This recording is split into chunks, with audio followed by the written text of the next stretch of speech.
This is the Horse Radio Network. This is episode 61 of Horsemanship Radio, brought to you by Index Fund Advisors, IFA.com.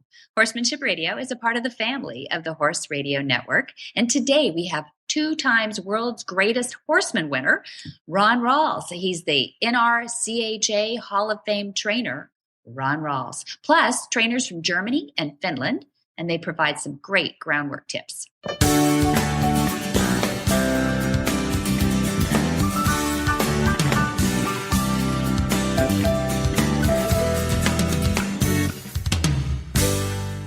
This is Debbie Laux, and you're listening to the Horsemanship Radio. Thank you for joining us. Horsemanship Radio airs on the 1st and the 15th of the month, and I have my producer, Jen, with me today. Girls' Day, how are you? Hello. Sorry, I keep flubbing you up and setting you off your timing because I'm staring at the little green lights going up and down on my mixer. Oh, I have no idea what you're talking about. I'm currently obsessed with my mixer. You have a fun little mixer going on there? Well, I wouldn't call it fun, but I do have a little mixer going on here, and Microsoft found it needed to do updates on computers this week. No. Yeah, and whenever it does that, it tends to make my settings on my computer unhappy. We'll have to talk to Bill Gates about that, shall we? We need to talk to Bill Gates. I want to talk to him anyway because his daughter's a rider. That's right. And I want to get her on our radiothon this fall. Oh, yeah, that'd be great, Jen. I would love to hear from those people who have more money than they know what to do with horses. No, I'm sure they have good trainers. It's fun to have celebrities on because it's fun to hear about how the other half lives. And what I found interesting last year when we had, you had Bob Baffert on and we had Charlie Daniels on and various and sundry others, it was such a common thread. Every one of them, which was hilarious, every one of them without fail said they loved hearing the sound of the horse's feet crunching in the snow. Oh, yeah, that's right. That was their Christmas memories and things, too. Yeah, that was really neat.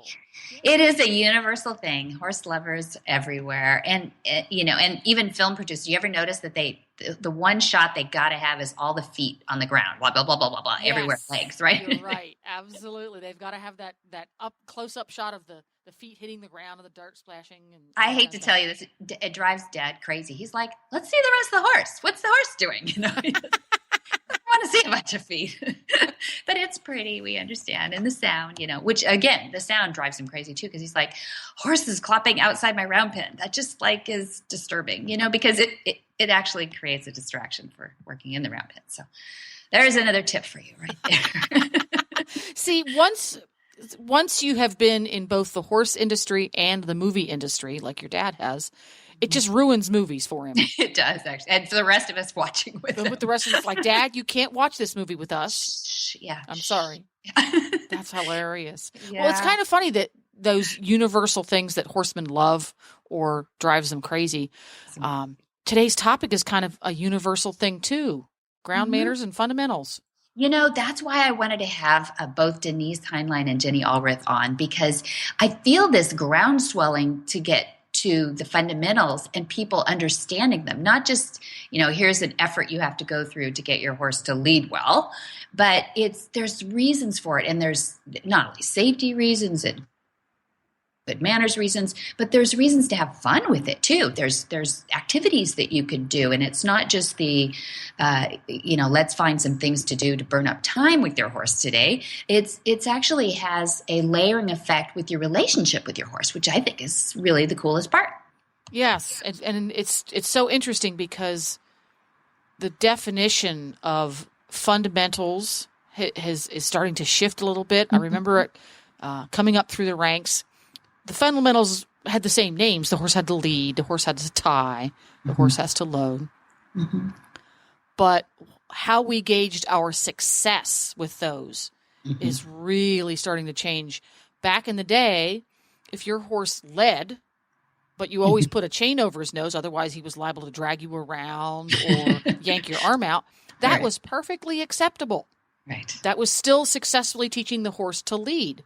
Yes. And behave themselves. And nowadays, that same scenario, you're a lot more likely to find horsemen who say, that's not acceptable, we can do better. We can do a better job of teaching the human. We can do a better job of teaching the horse. So that is not something that you need to go through in order to keep the two of you from getting hurt. That's right. And then at so many levels, standing still, loading, tying, those things are all starting to change and morph a little bit, I think, to the betterment of both horses and humans. So that's cool that both of our guests today are going to be able to speak to those things. Yeah, I think you'll enjoy them too. We've had Denise Heinlein on before, and everybody loves her just really grounded information that she gives us. And, I think probably the dividing line here in the old fundamentals versus the new fundamentals is the new fundamentals for us anyway is no pain. If there's pain involved, you're actually going the opposite way, right? Yep. Yeah, you're going the wrong way. I mean, I get compliance, but you don't get partnership. And that's what we're striving for. Oh, speaking of fundamentals, quick PT Scooter update. Yes, please. PT Scooter, Glenn's driving pony, who was having difficulties loading, for those who haven't been following the story. That's right. We got our Monty dually halter, and that made a huge difference. Improved things rapidly, and we went out and we practiced. I watched the videos on the university, and I practiced all those methods, and we were making great progress, but he was still mentally very, very worried. Okay. And we figured out that getting up and down the giant 16-inch step for our teeny tiny pony was really freaking him out because he found it physically uncomfortable. Yeah. So we got our trailer with a ramp. Good. And went out and I took some advice.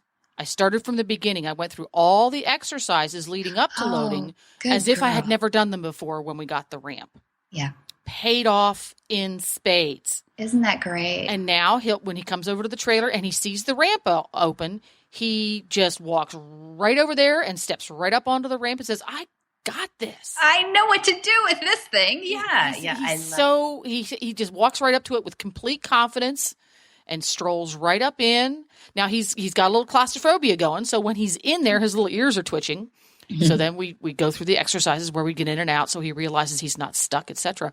But he doesn't look at the horse trailer as a challenge anymore. He looks at that as like, dang, no problem. Yeah, I can get this. Don't you love watching that confidence build in your horse? It's so much fun. It's just so amazing to me how it will change between sessions. Yeah. A week or 10 days will go by, and I haven't done anything with the horse trailer. And then we'll walk past it one day, and the tailgate just happens to be down, or the ramp just happens to be down out of sheer coincidence. And he's like, dang, and he puts a bead on it like it's like a horse jumping. He puts a bead on it. He's like, I'm ready to do this. Are you ready? Fantastic. That's fantastic. So what Jen's talking about too, for the rest of you guys, is that there are certain things that would be so great if everybody could get their horse used to before they ever even showed them a horse trailer. And that would be get a low bridge, something that sounds like you're walking on a ramp. So it could be just, a little trail course kind of bridge, and it doesn't have to be more than 3 inches off the ground. Yeah, you can get them at the home stores. The really thick pieces, they come in different sizes. So you can get a smaller one so it fits in your smaller truck or vehicle. Right. And that's one of the things I used here was a big chunk of plywood. Perfect. Because you just want to have that sound on their feet once they get. So then you start working with them. Now, you said you used the dually halter. Now, a lot of people might go, "Oh, well, that's just what? Is that Monty's magic or what?" No, it's got an action on it that twists, and it's a patented thing so that no pain. Again, you're introducing something that lets them intrinsically say, when it twists, I'm less comfortable. If I come off of it, I go forward, and I'm happy. So they're teaching themselves this intrinsic learning. So now you've got a halter that says, please come forward, please come forward. Okay, you're forward. It's immediate gratification from there. You've got sound under your feet like wood, clop, clop, clop. And that's going to sound like a ramp when they finally get there. You could even do a plastic tarp. Make sure you don't have ones with holes in it. They're going to get in their feet weird or anything. But anything like that. What else did you do, Jen? What are some of the other steps you took? I went past the plywood and I found as many different surfaces as I could to ask him to step onto and back off of. Perfect. So he would step on, because he's always had a thing about different surfaces. So he would step onto concrete, wet concrete with funny shadows on it, tarps. We also went and made a tarp and made sort of a little enclosure with it. So he had to step into something that felt enclosed. Good, yeah. Because he's fine with a stall. Hello, It's a stall. You walk through a doorway to a stall. But this enclosure, you have to step over a noisy object and get into what feels like an enclosure and then back over that funny sounding object again. Mm-hmm. And I paid very close attention to the video of how to use the dually halter properly. Yeah. Because that was key. When I first got it, I hadn't watched the video yet, and I wasn't using it right. I don't follow directions very well either. I don't follow directions very well. I grew up in the age of put a chain on their nose, stand facing them, and walk towards them and give that sucker a big old yank. Mm-hmm. Mm-hmm. Get their My attention. body language was all wrong. So he was having a hard time understanding what I meant. When I understood the body language and used it correctly, the light bulb came on very quickly. Okay. Congratulations. See, now a lot of people make the mistake of looking backward, and you want to hear the number one mistake. The number one, drum roll, please. Got a drum roll. Is, well, make sure you have a long line. And I like 30 feet. You know, if you can do 20 feet, that's okay too. But the reason for that is whoever moves the feet first loses. And I totally didn't get that. I didn't understand that. But when I finally said, okay, I'm just going to get the longer rope and I'm just going to do that. I'm going to follow the directions. Yeah. Darn, golly. it works. It's true. Because, you know, if they see you moving your feet, if they get to jerk you off your balance a little bit when they pull back, that's victory. In their minds, it's a little computer chip in there that goes, click, okay, I get that. I can undo what she just did. So if you can just stand your ground, that's a horse thing, guys, you know, and then let the horse come back off that dually again. He takes that first step back towards that trailer again. Done. It's a matter of time now. You're going to be on. And they are, you know, they're not den animals, but we do put them in stalls and things. If they've never been in anything before like that, an enclosure of any kind, which would be surprising. But if they hadn't, you could make a little hourglass out of panels, cattle panels or something. Sure, absolutely. Have them go through a narrow area to an open area. You know, you could even back off that incrementally. So, you know, the whole goal is to do exactly what you did, which was incrementally just start the whole learning process. And I love that. Very good. Yes. Yay. I was so proud of him. And I finally said, you really need to follow it step by step. Pretend you don't know that. I went through a similar process many years ago when I started riding with Kim Walness, who is an eventer. Mm-hmm. And I did a clinic with her, and I got home from that clinic and I felt like I had never ridden before because it was a real 180 with so many fundamentals. Mm-hmm. And then once I said, okay, I'm just going to follow the instructions here. It all, 3 months later, it's like, oh, I knew how to ride all along. I just didn't know how to ride as well as I should because I missed some of the basics. Mm-hmm. I know how to handle a horse. I missed some of those basics. They've changed. They're right now versus against the horse. Now they're with the horse. Yeah. So it all went through and it's like, yay. Yeah. And it's good for everybody to go back to those fundamentals every once in a while too, isn't it? I mean, this, leave the ego at the door and just say, what's something I could work on with my horse that I haven't done in a long time. And it's a lot of fun. Absolutely. It really is. And it pays back. It does, in spades. And the relationship. Again, I'll mention the relationship too, because working through those things with your horse and they begin to trust you more. Do you have in the front of your trailer, does it have a door for them to go through or is it just an in and out? Mine's an in and out. The front door is only people size. Yep. Yeah. Yeah. Okay. So, maybe even opening that door in the front to give a little light, a window or something through. It's because, again, if they're really phobic about that dark hole that you're being put in, there are other little tricks. Even, this is a weird one, but think about it, facing the trailer opening, like your ramp side, away from the barn so that your horse is walking toward the barn. And even you want to escalate a little bit, put a horse between the barn and the trailer front. So again, they're walking to a horse instead of away. It's just little, so you never know what little mental tricks you can help them with. One of the things we did when we first got the trailer, it had been cleaned to within an inch of its life. So it smelled funny. Oh, yeah. And one of the things we did when we first got the trailer and we first introduced Scooter to it, I didn't want to have Beaker in there because I wanted to make the opening for him to walk in and out of as large as possible. Mm-hmm. So I just tied Beaker at the front of the trailer and hung his hay net. So Beaker's head was kind of hanging inside that front people door, munching and crunching on some really yummy hay. So Scooter looked at that and said, well, it obviously smells funky, but Beaker doesn't care. So I don't need to either. Yeah. Very good. That's awesome. All those things. I mean, that's just, helping your horse, and why not? Why not? That's right. Yeah. Well, let's get a little message from IFA.com, and then we'll be joined by our first guest, Our Hall of Famer. Hi, I'm Mark Hebner, president of Index Fund Advisors and proud owner of Monty Roberts' Willing Partners graduate, He's a Sugar Bear. Investment portfolios are a lot like horses. You need to find one that best suits you, your temperament, and your stage of life. Some people might like an energetic horse and an aggressive investment portfolio, while others are more comfortable with a gentle ride and a more conservative investment portfolio. The trick is to find the one that's right for you. That's what Index Fund Advisors is all about, matching people with portfolios, risk-appropriate, low-cost, and globally diversified investment portfolios. You can find the right portfolio for you by taking the Risk Capacity Survey at IFA.com. That's IFA as in Index Fund Advisors.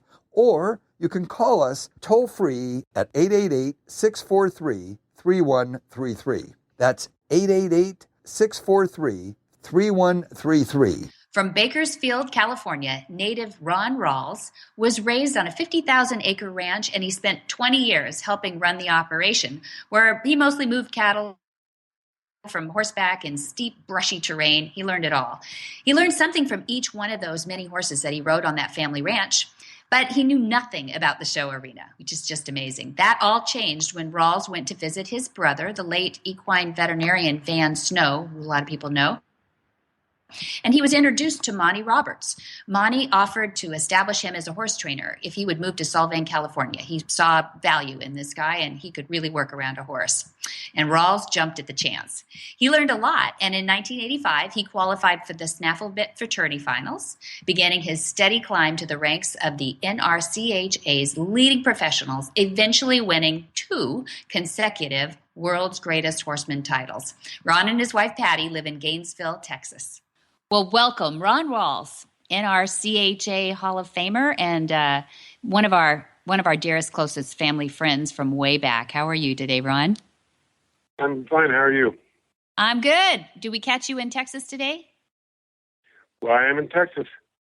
Well, I appreciate you taking out time. Have you been working some horses today? Yes, all day. Yeah, that's what we're doing. All right. Well, we won't keep you long, but we are so excited to have you on this show. Dad's been talking about you a lot lately, and how well your son Philip is doing as well. And I wanted to get back into some of your roots, because I think a lot of people think that this all this stuff is just talent and happens by gases or something. It's not hard work and good ethics, and you epitomize that. So the first thing I wanted to know is, you came to Monty and Flag Is Up Farms with no formal competitive training with horses, but a long history with horses. Do you think that was a good thing, or was that a deficit?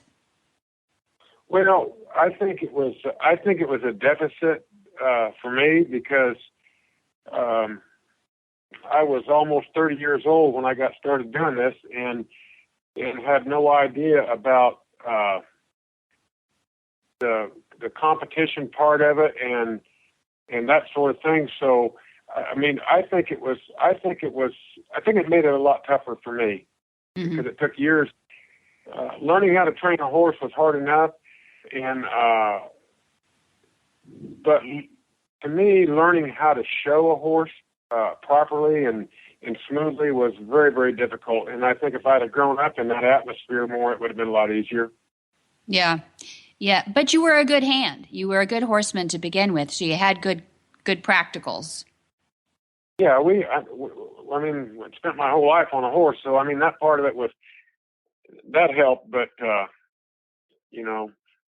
I feel like it took forever to be able to learn how to show a horse and keep my nerves under control. Mm-hmm. It just wasn't a real natural spot to be in for me. Yeah, yeah. So what do you think, if Dad was on the phone with us right now, and which I'd love, he's in the UK and couldn't get on, but what's the most important lesson that you think you picked up from him? he taught me so many great things. My whole foundation of everything I do, believe it or not, is still totally Monty Roberts. I mean, just the mechanics of a horse, that he taught me the mechanics of a horse and how to keep all four corners up underneath them, and it's just, it all ties together. But my whole foundation that I still use is exactly what he taught me. Oh. So That's amazing. Yeah, I'm glad to hear it. One good horseman to another. So you make this leap from Bakersfield to moving to the Santa Ynez Valley and being put in charge of training a bunch of horses, and without the competitive experience under your belt. How do you make that the next leap that goes to something that is so broad as winning the Horseman of the world, because there are so many different aspects involved in that? How do you think you got such a broad education in herd work and rein work and steer stopping and cow work? How did that all happen? Well, a lot of that stuff we did on the ranch, the roping and cutting to some degree, like when you throw a bunch of cows together, where you had to cut out the if there were strays, cut them out, or cut out the fat dry cows, or whatever. Or we ran 3 different irons in common, so every cow and calf had to be paired up and drove off and put in a pen. But a lot of it, a lot of it just comes from the practical ranch work that I grew up doing. Okay. Just like going and winning that world's greatest horseman deal, it's that just evolved. All the stuff Monty taught me, and then just being in the show pen over and over and getting my butt kicked over and over and over, you just finally, finally you learn enough to develop the skills that it takes to do something that broad of a spectrum, from cutting to roping and the whole deal. You just finally end up putting it together. I guess that's what happened for me. It happened for you anyway. Yeah, you can't actually second guess yourself on that stuff. So I guess maybe I'm hearing one of the more difficult things may have been to get your nerves or to get your breathing under control and in stepping into those things. It must have, you were making a living, and so the money mattered to you whether you won these events or not. How did you keep those nerves under control? I think just being hungry. If you want to win, you better settle down and do what you, so your horse can do the job you taught it to do at home. So having bills to pay, being hungry, wanting it bad enough, you finally just, it makes you settle down, and so you can do your job in that show pen, I think. Mm-hmm. Yeah. Is the industry is it improving? Is it growing and is the horsemanship getting better? Oh my God. Yeah. Yeah, it's growing, and it's getting tougher and tougher every year. It's it used to be when I started, if you went to the Snafflebit fraternity, time the preliminaries were over, you might say, well, there's 3 horses that could win this thing, or there's 2 horses that could win this thing. Now you go to the Snafflebit fraternity, and when the finalists are picked, it's like there's a whole herd of them that could win it. There's so many good horses and so many good horsemen. The training has gotten better. It's evolved into, it's unbelievable how tough it is. Yeah, I agree. And the horses look great. The health and training and is everything for those too. I think one of your most admirable accomplishments, I don't know, as a parent myself, is having a son like Philip excel in the same industry that you're in too. So what kind of advice do you give a novice person starting out? Maybe, I don't care what age they are these days. How would they start out? Well, if they have horses in their background already, assuming that they have horses in their background, I think the most important thing somebody trying to start out can do is, number one, do some research find somebody whose style you like, watching their horses work and how they do things, a style that you like, and then they need to get hooked up with that person and get lessons and stay on track that way. Yeah. Because it's so easy to get lost if you don't have somebody helping you.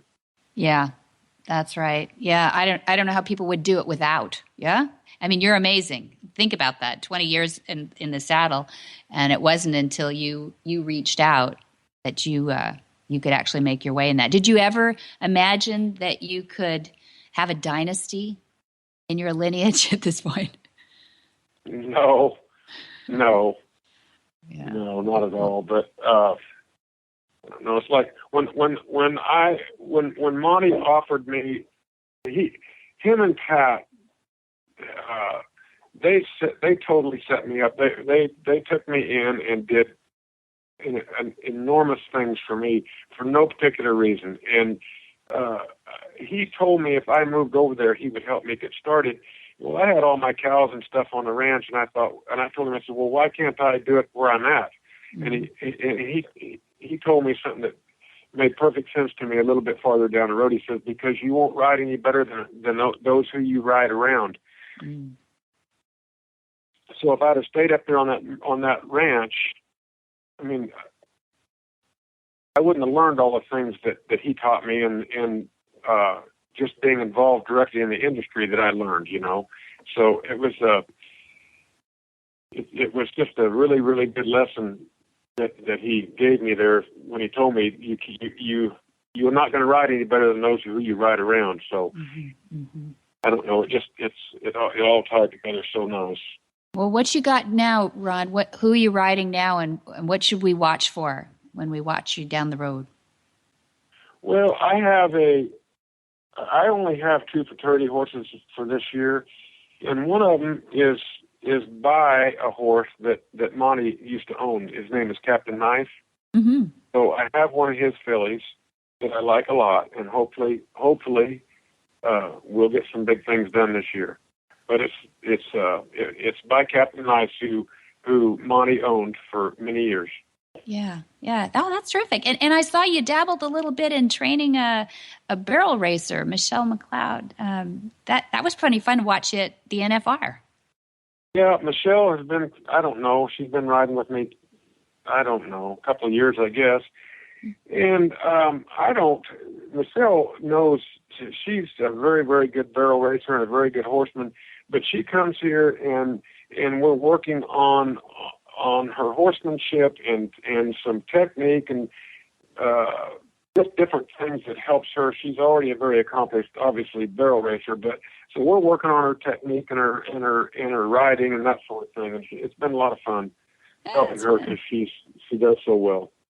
Well, you do everything in a big way. It's fun to watch your career, Ron. We're really pleased to have had you on the radio here today, and it's just an honor. Well, thank you very much. I enjoyed it. Thank you. Well, say hello to the family for me. I will. Okay. All right. Thanks for being on. We're really excited because Sean's Omega Fields company has done something amazing for one of our test horses. His name is Cadillac. And we felt so strongly about it that we definitely wanted to bring him on as a sponsor of Horsemanship Radio. And we wanted you to know that it came in that order first, is that we were so impressed with this product and with this horse's results that we wanted to have him a part of our monthly shows. What is it about the Omega Fields product? Something's different. Omega Fields was built around a really unique and proprietary technology. Flaxseed has been known for a long time to contain rich source of omega-3 fatty acids along with omega-6 and omega-9 fatty acids in a near perfect balance. But historically, there was a problem using it. It's high in fat, and when it was milled into a feed product or a food product, it would go rancid very quickly. So our company had developed a proprietary technology for stabilizing this high-fat flaxseed to make it usable, give it a long shelf life in a natural environment. We don't use any chemicals or additives to extend the shelf life or anything like that. It's a completely natural process. That's what makes our flax really different. It makes it usable. It makes it nutritious over a long period of time. We guarantee an 18-month shelf life, so consumers can use it with confidence without it going rancid that, would potentially harm the horse. So quality of manufacture, every single thing in that product, Omega Horse Shine, is food grade. It's made at a food grade facility with great care of product quality. The stabilization technology makes that omega-3 nutritional value locked in and usable for a long period of time. So proof is in the pudding, so to speak, that it really works. You'll see dramatic results in a fairly short period of time. Denise discovered her passion for horses at a very early age, and she started to ride when she was 5 years old. She got on her own horse when she was 13, and she still owns that same horse today. After completing a school for foreign languages and interpretation, she went traveling and spent some time with different Western trainers in Canada and Austria and Germany.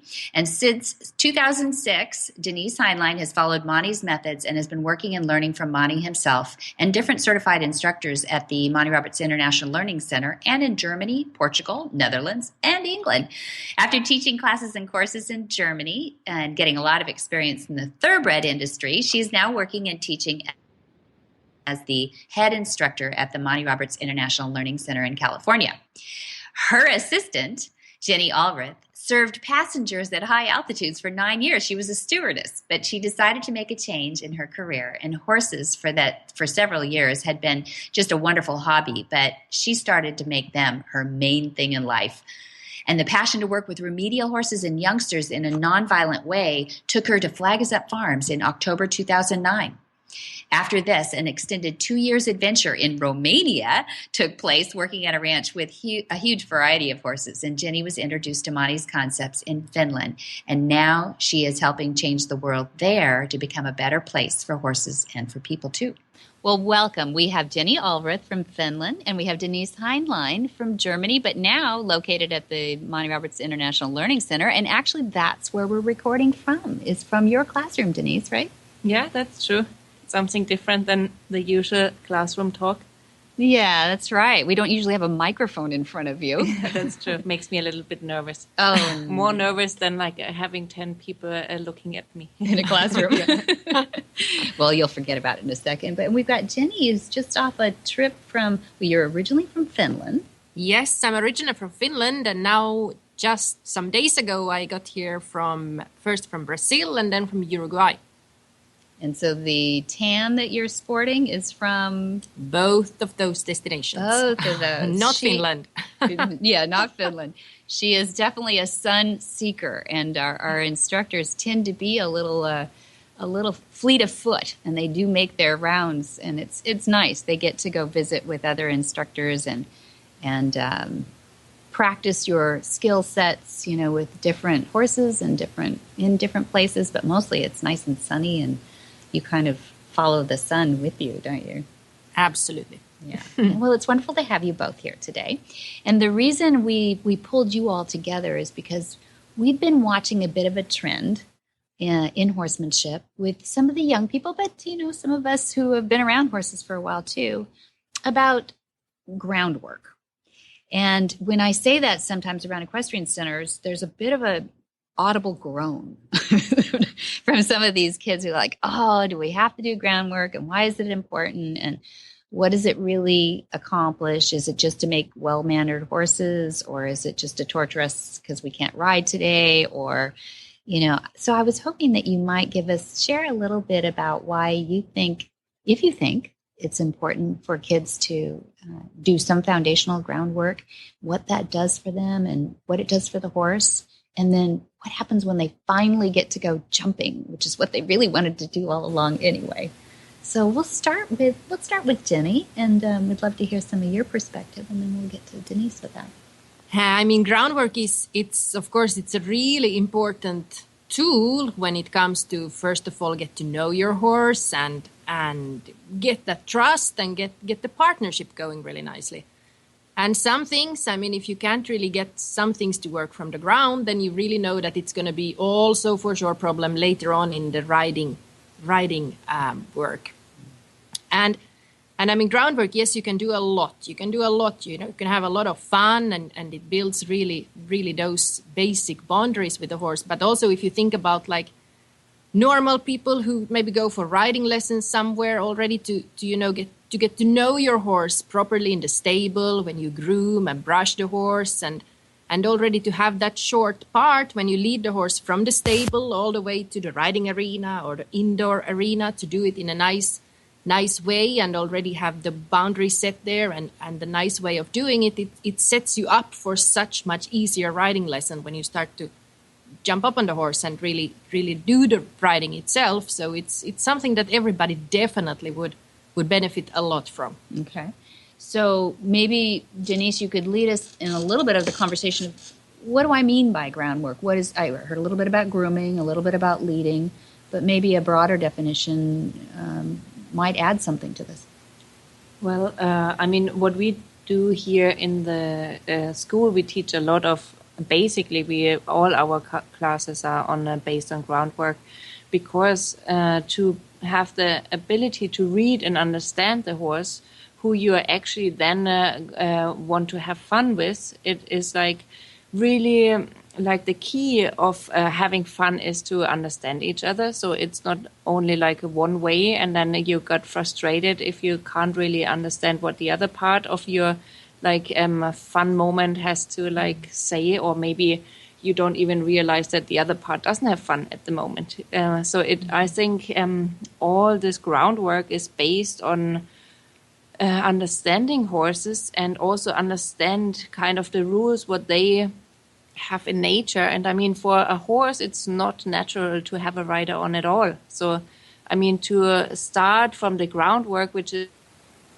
maybe a little bit easier to understand, to get this kind of partnership, to then have like this trust-based relationship with the horses who allow you to jump on towards their back and do all this fun things, what we consider fun with them, to jump around and so on. But we have to be careful that we also understand enough that we make sure, or like everybody should have that kind of, I'm sorry, I'm missing that word, but they should be careful about that they know when it is fun altogether, you know, because then you get like this really joy out of it, instead of just like doing like maybe riding for sports or so, which is great. And it will be so much nicer if you really have that kind of relationship and fun, as you say. Yeah.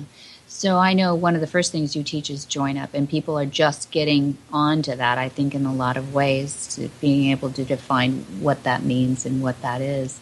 Jenny, maybe you want to tell a little bit about maybe the sort of the quintessential piece of groundwork that you do here. Yeah, I mean, join up is a beautiful tool to start the whole conversation with, to really, allow the horse to communicate back to you, and it's definitely a two-way communication there. So we're not confining the horse in any way. We're letting the horse be a horse and really communicate back to us in a nice way, and it really sets nicely the whole conversation and the whole partnership with the horse. And we really there try to get the horse to become a herd of two with us. But as important as the join up is, of course, is also the dually work, for instance, that we do with the horse, and to lead the horse nicely and teach the horse to nicely come off pressure and be with us and be in all kind of normal situations with us as well. Why does that work? Why does the dually work extend from your groundwork, do you think? How does it do that? It just sounds like you threw a halter on and it's just maybe discipline. We have to explain that the dually halter is created by Monty as a training tool. So it just helps to place pressure and like the release of pressure a little bit more precise. So it is like an instrument where we kind of say yes and no to the horse in a gentle way. So it's like designed to not cause pain. And therefore we can just back up our body language. So I mean, for us, it is quite Well, you have to have a lot of presence to be really a natural leader, and to just have that in you takes a lot of practice. But that's the whole deal with the horses. It's really hard to kind of fake it if you are not really secure or something. But therefore, we kind of, in the horse riding world, everybody is using some kind of tools to try to tell their horses what we want of them, because everything what we ask our horses to do is not very natural to them. To kind of back up through a L shape, which is a wonderful tool. Like cavalities on the ground. Yeah, exactly. So have something on the ground and you ask your horse backwards to go through it on demand. I don't know if that is the right word. Even asking them to do that is, I see what you're saying, is unnatural, really, for them to go backwards. But at the same time, when you have a horse who's willingly doing all that and is going through with you, and you've been a good, successful leader, didn't bring them in any difficult situation, they didn't step on the pole, so they completely trusted you through that one kind of little exercise, and that's already kind of adding to a nice partnership, and it creates also some a stimuli towards the horse's mind, so for all different tasks what we are asking them, and that's just one tiny little thing you can do to understand how you can maybe position the horse's head so the whole body can follow. And all those little tiny things are helpful for then the riding as well. Because then if you pull on that side and you want your horse to go over there, but physically it's just not capable. So you need to have that knowledge first, that you can be really doing it on horseback then also really properly. Okay, so there's trust. I think you're conveying trust in that, in those comments about how you're working with your horse. So he's trusting you to step backwards, not step on the pole if you're directing correctly and everything. And that's a fun game. Do you get your students involved in, I don't want to call it a game because it's exercises, it's really discipline, but it's fun if they're trusting you? Definitely. It's really fun and it's really important. Plus, what it also brings, it's really good gymnastics for the horse, a little bit like Pilates, bending through and doing things. So it has a lot of benefits there, definitely. And we do some fun things too. We have something what we call a herding exercise, where we group people together and we give them a little bit of a parkour or an obstacle course. And we ask them to, with the body language and intention, to be able to guide your horse through that. And really be the leader and that is a lot of fun, because most of the time it doesn't really go so as planned. We wish it would, but it's such a wonderful learning tool where you be just able to kind of see how horses react when they are not on a lead rope or they are loose. They're can loose. just so you're in a small pen, 100 by 100 feet, something like feet, that. Yeah, but it's not very big. Yeah. What are some of the obstacles that the horse is being herded? And they have to go, for example, weave through cones, and then we need to stop them in a circle, and all different kinds of things. So we kind of try to mix it up sometimes a little bit, and it depends how advanced the students are. But this is just to know how you can control or influence a horse just with your own presence and where you're standing and how much it means to a horse if you look at them, or how your shoulders are turning. And all those little miscommunications with totally happening every day, almost everywhere, because people are just not really aware of it without even meaning to message to their horse, but they are just not aware of it. And then it kind of creates a little bit of misunderstanding, and where misunderstanding is, you can't not always be 100% trustful. So, and then you're not a good, trustworthy leader, and that if you are that on the ground, that automatically transfers up on the horseback, because why would the horse trust you not when you be with him on the ground, but then suddenly when you're up on his back, it's they are so extremely intelligent that they know it's the same person and so on. So the better your relationship on the ground and you more knowledge you have about your horse's natural behavior, the better you'll be a rider, of course. Yeah, that makes good sense. So if I'm listening to this and I feel like maybe I'm kind of small for my horse, you know, if I've got a big horse and I'm a fairly small person and I don't feel like I have presence like you're describing, I don't have that demeanor, how can I gain that? What would help me be more present with my horse? And I'm just dealing with what I've got, a 17-hand horse and I'm 5'2" or something. What would I do? Learn about horse behavior and how they naturally are. So the more you know, the more you can be safe around them. And the more you are safe and you trust yourself that you know what you're doing, the more you can kind of be true in it, you know. And the more you are true in it, the more you have the presence. Confidence. Yeah. Okay. And it's shoulders square, it's knowing where my body needs to be, it's the respect of the horse through his ground manner training, all those things. Yeah? Yeah, all those things. And I mean, there it's the same concept. So, I mean, it's always about the whole picture. And like being with the horse and understanding the horse and like really be sure about how my body is influencing the relationship. And that makes fun. I mean, it is just incredible satisfying if you're coming on towards the field and your horse is over the other end and you just look at them, get the intention just like this, and then you turn your shoulder and they come to you all the way.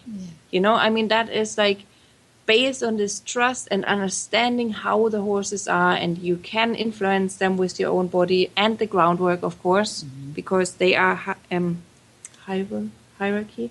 I mean, horses, you know, you have to be knowing that you have to be kind of the leader of your group of two horses, that because in our world, I mean, it's not the horse's word, you know, they don't know what traffic means, they don't know what this and this and this danger means, so we are having the responsibility to guide them safe through our world. And therefore it's our responsibility to learn as much as we can about their natural behavior, what that means when we are interacting with them. And the groundwork, yes, there are so many fun things you can do with your horse to kind of see when they start to synchronize with your body, you know, and really pay attention to it and how soft and little you need for this big animals. And they are so extremely sensitive that it is like a pleasure to find that, you know, this kind of bond. Yes. So I'm seeing a trend, and I'm thinking this as you're describing that, of people being on their cell phone or texting and not being completely present with their horses. Is that possible to do and still keep your horse in a, you know, are you still the leader of the horse when you're on a cell phone and not present with the horse, or is he allowing you? Yeah. What do you think? I think there should absolutely be the same rules as I mean, we have in Finland, at least with driving a car. I mean, you're not allowed to have your phone, read text messages, anything, even talking on a phone. You should do so that you know, can keep your both hands and your mind as focused as possible on what you're really doing. So I mean, that's my warmest regards to everybody. Keep your phone in your pocket as long as you but are with your that's horse. A safety issue. Is there a leadership? Are you giving up some leadership, do you think, when you're, you know, texting and not being present with your horse? Because I'm listening to a beautiful description of being present builds your. I'm taking over, by the way. It is an election year, but of being present with your horse, and that creates that leadership, because, as you said, your body language is telling him that he can trust you. He can trust you to be his leader, and that gives you that confidence and gives him confidence. Am I right on that? He trusts you because you're got leadership qualities. Do Do you give up those leadership qualities when you're not paying attention? I would say if you really, really have it in your muscle memory, and you're like, you've done it so many times that you don't really have to think about every little thing. Okay. You could maybe do it, but you are taking away from yourself, I mean, from that moment, being together with an animal, it would be just a shame if you're gonna like text all the time around, It just takes away that joy and beautiness. I don't know if that is a word. You just made it but up. It's I good. made it I like up. it. Of like exactly that why it is so magical to be with horses, because you forget everything else. You are being in that moment, you and the horse, and ideally you're having fun. I mean, sometimes it gets a little bit frustrated and it's work, and you have to be really like looking what you're doing and kind of aware, so that sometimes, I mean, we are just two different species, so it happens that we are getting into a little bit of miscommunication there, even if we really try hard to understand what they need. But, I mean, as you said, you can just be aware of moments like this, or also of the beautiful moments if you are there present at that second, I mean, there are so many more. You can do the phone stuff like any other. Yeah, when you're driving in the car. Yeah. No. For instance, no. For instance. And even if you have, I mean, if you are and you have a conversation with the horse, and then suddenly you start to, play with your phone or do stuff like that. And if the horse is asking you questions, you might still have the leadership there, yes. And so, but the answer from your side for sure will always have a tiny, tiny bit of delay. A little bit annoying for the horse if, it just gets caught up. And same as having a conversation with a person who is a little bit on the phone. Yes, you might have the conversation, but it's not that fluent as it would be if the focus would be completely on the person or the horse in this case. Yeah, beautiful. Well, I anyway would recommend to text less, talk more. Absolutely. Talk to your horse more. And also to people and friends. And I'm the person, I'm just like maybe old school, or maybe I'm old. No. Not yet. No, really not yet. But I mean, it just takes so much away. It's easy to get text, but like to really talk to your friends and so on, it just makes more fun. Yeah, good. Well, thank you. I mean, I think this has been a great study in groundwork and why we need it and why we shouldn't groan about it, but also how fun it makes the conclusion to what you really set out to do with your horse that day. And so I'm hearing invest your time in that trust and that language with your horse, and then invest in his discipline as well, and you'll have a good relationship with your horse. And stay off your cell phone. Yeah, exactly. Okay. Definitely. The hidden advice. Yeah, that's right. Well, thanks for joining us today on Horsemanship Radio. I appreciate you guys. Yeah, thank you. Whisper the language of the herd. Listen, you don't have to say a word. It's time for Jamie Jennings to fetch an email from Monty Roberts' inbox and share a morsel of Monty's wisdom in a little segment we like to call Ask Monty. Leave this world a better place than mine. There's magic in the language of the herd. Dear Monty, what do you do with a mare that pins her ears back when you feed her? Monty's answer. This is a phenomenon that is best described as territorial. Horses, like many other species, tend to protect their food. It is a response of survival. Horses that become aggressive in the stable at feeding time should never be fed this way. Instead, one should take the horse away from the stable, put the feed in the stall, and then return the horse to his or her box stall or corral with the feed already in place. Once the horse is in the stable and eating, one should respect the animal by leaving it alone. If you follow this recommendation for a sustained period of time, it is likely that this undesirable behavior will subside. If you continue bringing the feed to the animal's quarters, this aggressive behavior could escalate to a level that is extremely dangerous. Also, be sure to use the piece of good horsemanship, which requires us, when taking a horse into its box, always to turn the horse's head towards the door and release the horse only when one is at the door and the horse is fully in the loose box. For more of these insights into good horsemanship, go to www.montyroberts.com and click on the orange banner that says Get Free Horse Tips. Hi, I'm Monty Roberts, and I'm dedicated to training horses without pain. You can learn to do it too on my Equus Online University. Western, English, the beginner, or the advanced rider. It doesn't matter. You can connect with other students online too, on our forum, and there's a new lesson every week. It's a lifetime of learning for you on my Equus Online University at montyroberts.com. What in the wide, wide world of sports is going on here?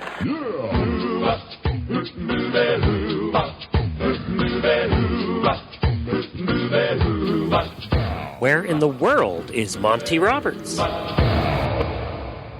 Monty is looking forward to meeting some new friends, two-legged and four-legged, in Denmark. On April 9th, he'll be in Wilhelmsborg, and then he hops over to Germany, April 24, 23, and April 30th. He'll be in Germany. Then he goes to Austria, May 5th and May 7th. He'll have demonstration events there, ticketed. And then he goes to Johannesburg, South Africa, May 28 and 29, and then just a short hop to Cape Town, South Africa on June 4th and 5th. Then he's back in California for July 17 through 21. He has a special training session with translation in Portuguese. August 1 through 5, Monty's special training, that's a famous one, at Flag Is Up Farms. And then August 22 through 2nd of September, he will have his 2016 Gentling Wild Horses course at Flag Is Up Farms. Woohoo! Yeah. And you can get all of that and so much more at the website, montyroberts.com. And you can also go old school and talk to a real pleasant human being who knows what's going on. You can call Monty Roberts at 805-688-6288. And for details about today's show, go to the website, horsemanshipradio.com, where we will have links to today's guests, some really cool pictures, and information about the guests. And we love to hear your feedback, so just go to Monty Roberts on Facebook. That's facebook.com/Monty Roberts, and we'd love to hear from you there. And Monty Roberts is a tweeter. That's right. He's on Twitter. You can find him at Monty_Roberts. There we go. And to get the app, go to the Horse Radio Network on iTunes and Android. And many thanks to our sponsors, IFA.com, Omega Fields, and Monty's Equus Online University. Be sure to visit all the other great shows, too, on the Horse Radio Network at www.horseradionetwork.com. And until next time, have many happy horse hours.